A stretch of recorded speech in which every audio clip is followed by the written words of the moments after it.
Irinjalakuda Don Bosco ദേവാലയത്തിൽ പരിശുദ്ധ മാതാവിന്റെ ഊട്ടുതിരുനാൾ ആഘോഷിച്ചു. ഇരിഞ്ഞാലക്കുട രൂപത വികാരി ജനറൽ ഫാദർ വിൽസൺ ആലപ്പാട്ടിന്റെ മുഖ്യ കാർമ്മികത്വത്തിൽ ദിവ്യബലി അർപ്പിച്ചു. ഫാദർ ജോ കല്ലുപുരയ്ക്കൽ, ഫാദർ വർഗീസ് തണ്ണിപ്പാറ എന്നിവർ തിരുനാൾ ആഘോഷങ്ങൾക്ക് നേതൃത്വം നൽകി.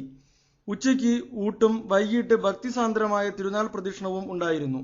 ആയിരക്കണക്കിന് വിശ്വാസികൾ ഊട്ടുതിരുനാളിൽ പങ്കെടുത്തു. നമ്മുടെ കർത്താവേ മിശിഹായുടെ കൃപയും പിതാവായ ദൈവത്തിന്റെ സ്നേഹവും പരിശുദ്ധാത്മാവിന്റെ സഹവാസവും